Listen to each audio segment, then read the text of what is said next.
तो hello guys, welcome back to my channel. I hope आप सब ठीक होंगे। तो चलिए स्टोरी की साइड चलते हैं। तो लास्ट पार्ट में हमने देखा था कि क्या वो कहता है, मुझे पता है कि हमेशा से ही मैं उससे कम हूँ, लेकिन चिंता मत करो, अल्फा में बहुत अच्छी रिकवरी क्षमता होती है, आप मुझे नुकसान नहीं पहुंचा सकते।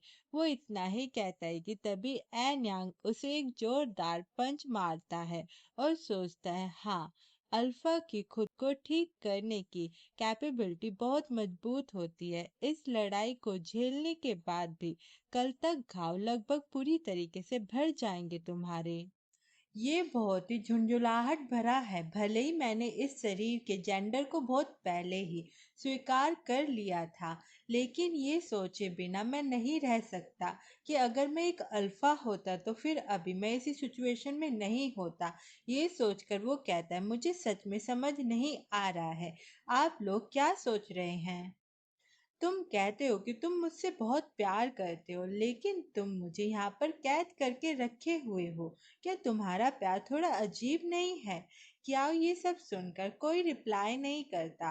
वो बस एन यांग को देखे जा रहा होता है और उसे देखकर सोचता है, अभी सीनियर इस तरह बहुत अच्छे लग रहे हैं, आत्मविश्वास से भरे और बहुत स्ट्रॉन्ग। एक ओमेगा के तौर पर भी किस्मत के आगे वो झुकने से मना करना, वाओ।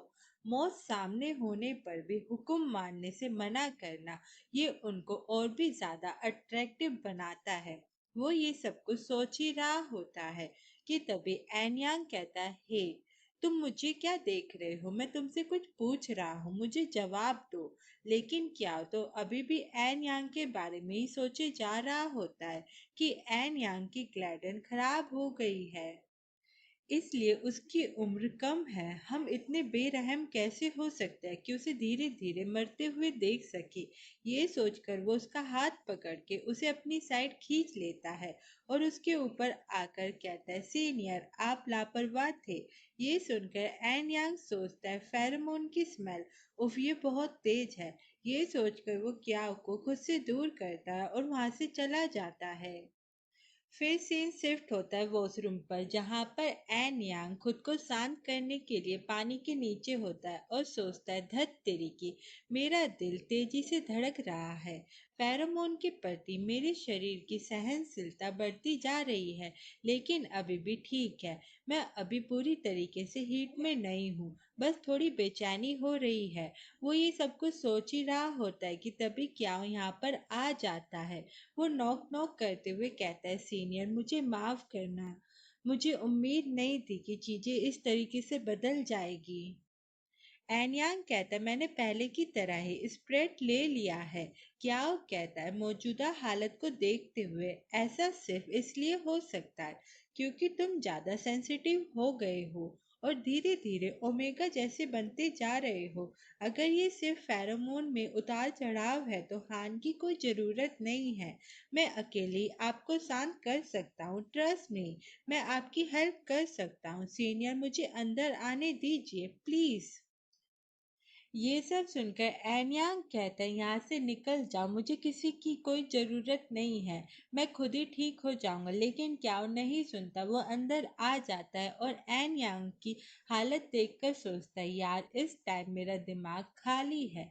भले ही तुम्हें छोड़ दिया गया हो तो क्या हुआ, कम से कम अब तुम मेरे दिल में हो। फिर हमें पास का सीन दिखाया जाता है जब कियाओ की मुलाकात एन यांग से हुई थी। एन यांग ने कियाओ को पहली बार गंदे लोगों से बचाया था। एन यांग उसे दवाई लगाने के लिए अपने साथ रूम में लेकर चला जाता है। कियाओ कहता है, आज मैं ड्यूटी पर हूँ, क्या मैं जस्टिस के लिए खड़ा नहीं हो सकता। एन यांग कहता है, एक पल के लिए यहाँ आओ, मुझे तुम्हें थोड़ी दवाई लगाने दो। ये बोलकर वो क्याओ की साइड देखकर सोचता है, उह बेचारा बुरी तरीके से पिट गया। वो इतना ही सोचता है कि तभी क्याओ कहता है, हे, तुम इतनी मेहनत क्यों कर रहे हो, तुम मेरे लिए इतने परेशान क्यों हो रहे हो। ये बोलकर वो सोचता है, तुम पहले से एक ओमेगा हो, चाहे कितनी भी कोशिश कर लो तुम्हें क्या नतीजा मिलेगा। वो ये सब कुछ सोच ही रहा होता है कि तभी उसे दर्द होता है एन यांग की दवाई लगाने की वजह से। एन यांग कहता है, हिलो मत, यहीं पर चुपचाप से बैठे रहो। और हाँ, मैं भी बिल्कुल आप जैसा ही था, दूसरों से पहचान पाने की कोशिश करता था।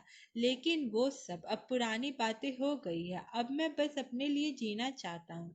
ये मेरा जवाब है। क्या आपको संतुष्टि मिली? ये सुनकर कियाओ एन यांग को देखकर सोचता है, सच कहूँ तो इस तरह का एक आसान जवाब काफी नहीं है, लेकिन इस टाइम वो बहुत करीब है मेरे। मेडिकल रूम में शराब की गंध के साथ लिक्विड दवा की गंध ठंडी और तीखी थी, लेकिन मेरी ठुड्डियों को उठाने वाली उंगलियां बहुत गर्म थी। जैसे जैसे वो मेरे करीब आता गया, उसकी सांसें मेरे चेहरे पर तेज होती गई। उस दिन मुझे पता नहीं क्या फील हुआ, बट जो भी था वो सब बहुत अच्छा था। उस दिन मुझे बहुत शांति मिली, और एक और चीज थी जो मैं जानना चाहता था, क्योंकि एन यांग एक ओमेगा है, तो उसके फेरोमोन की गंध कैसी होती है। फिर से सीन प्रेजेंट में आ जाता है, जहाँ पर क्या एन यांग को संभालते हुए कहता है, आपको मेरी जरूरत है, मुझे आपकी हेल्प करने दीजिए।